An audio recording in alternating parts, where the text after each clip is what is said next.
pohon kurma. Nak metik buku mawar, takut kena duri. Sebelum saya lanjut bercerita, izinkanlah saya untuk mengenalkan. Perkenalkan, nama saya Syarif Alfiraska. Saya bersekolah SD 07 Pontianak Kota.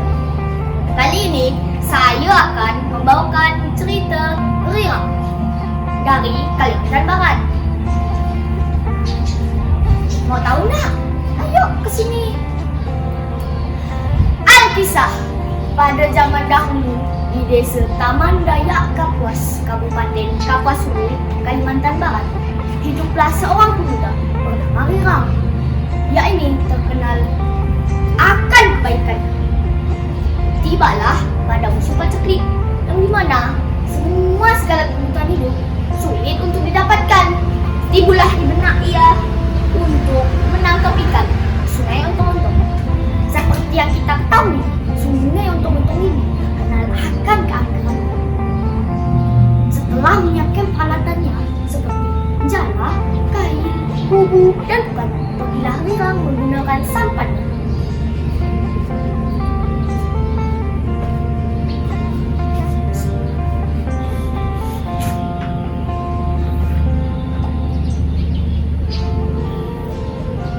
Di dalam perjalanannya, Riram banyak sekali disapa oleh warga sekitar, tetapi dia tetap berdiam diri. Karena menurut kepercayaan orang tua zaman dahulu, hendak kita untuk menangkap ikan atau dalam bahasa Dayak namanya lambat tidak boleh disauti. Karena kalau disauti bisa berpengaruh dalam hasil tangkapan yang tidak maksimal atau bahkan tidak dapat, atau dalam bahasa Dayak namanya kuitan. Riram pun melanjutkan perjalanan.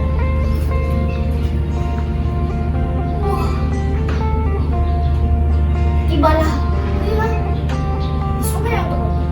Betapa terkejutnya Riram mendengar suara hantu yang menderaki di pinggangnya.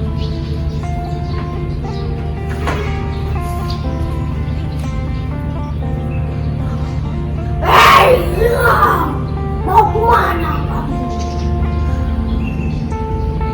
Tetapi Riram tetap berkedip. Kembali hantu-hantu itu memanggil nama. Hei Riram, mau kemana kamu? Dengan sedikit kesal, Riram pun menjawab, aku mau cari ikan di sungai Ontong-Ontong yang airnya merah seperti matang itu. Riram pun menepis hantu itu dan melanjutkan perjalanan di sungai Ontong-Ontong.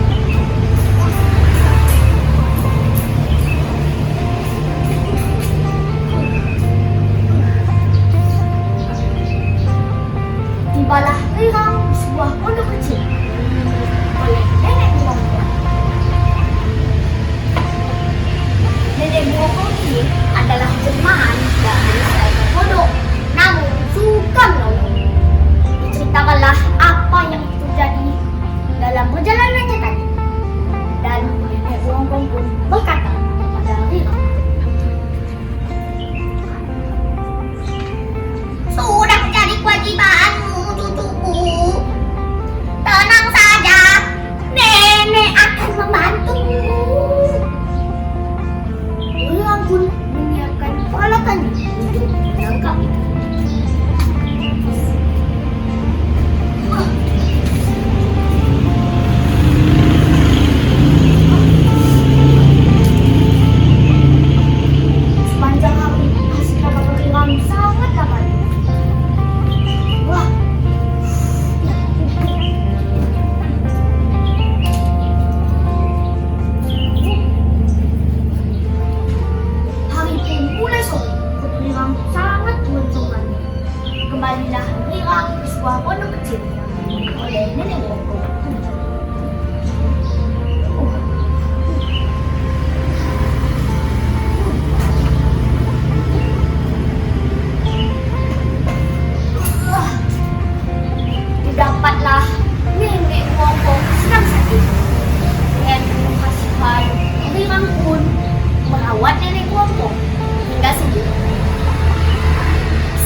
itu datang lagi dan memanggil namamu. Biarkan saja nenek yang menyautinya. Naikkanlah serta papamu itu pohon yang tinggi dan bersembunyilah di sana. Hari pun mulai tiba hantu-hantu itu sedang kejauhan dan suara kegaduhan itu sangat besar karena hantu-hantu itu memukul-mukul tanah dengan membawa senjata mereka. Hantu-hantu itu memanggil namanya. Hei, hilang! Di mana kamu?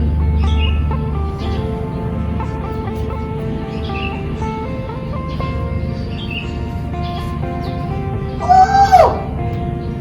Jawab nenek bongkok di arah timur. Berlarilah hantu-hantu itu sambil membungkuk.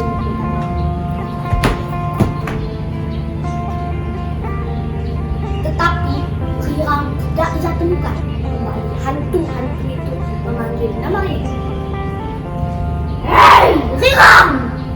Di mana kamu?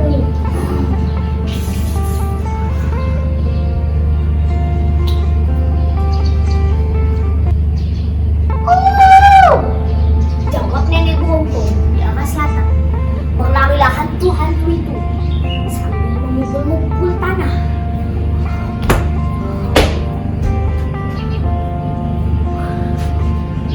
Tetapi kembali Hirang tidak ditemukan. Kejadian ini berulang-ulang kali jadi Hirang macam mengungsi.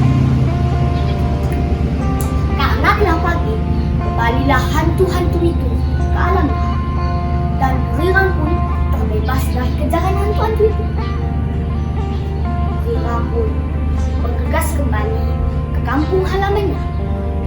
Tidak lupa ia berpamitan kepada nenek bongkok yang sudah baik membantunya.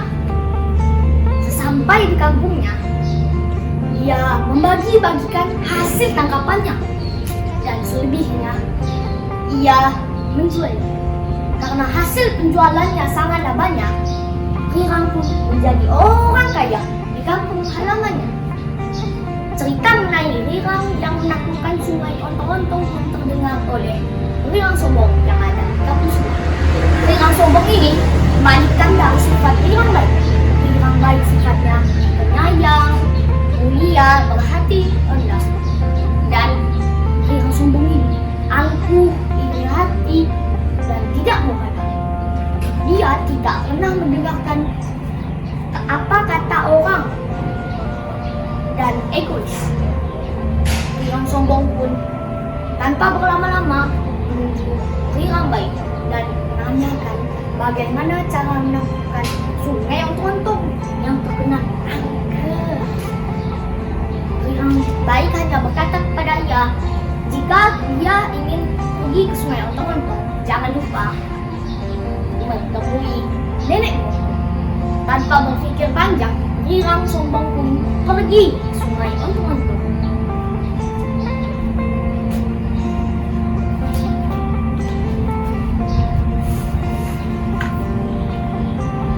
Di dalam perjalanannya, Hirang Sombong disapa oleh warga sekitar, tetapi dia menjawabnya dengan nada yang sangat sombong.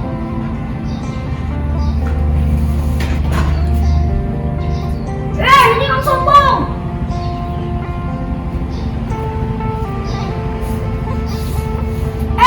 Apa? Saat ketua hantu itu pun, dia menjawabnya dengan nada yang sangat kasar. Bahkan bertemu dengan nenek bongkok, dia tidak mendengarkan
tidak mengulangi nenek Wongkong.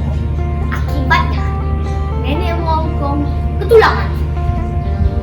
Nenek Wongkong pun meminta air kepada Rirang Sombong. Tetapi Rirang Sombong memberikan air panas, sehingga penyakit nenek Wongkong semakin parah. Hari pun mulai gelap. Nenek Wongkong berpesan kepada Rirang Sombong, malam ini ia tidak bisa membantunya dengan maksimal. Singkat cerita, hari pun mulai gelap.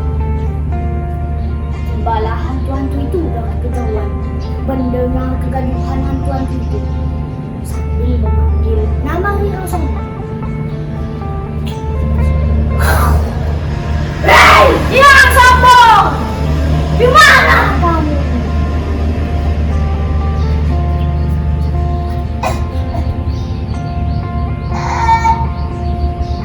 Jawab nenek Wongkong dengan suara yang lama.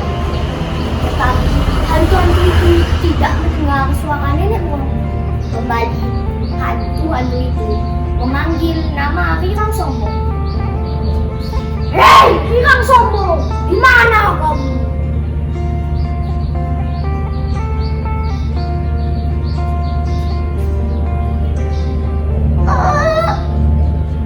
Kembali, suara nenek Wongkong tidak terdengar.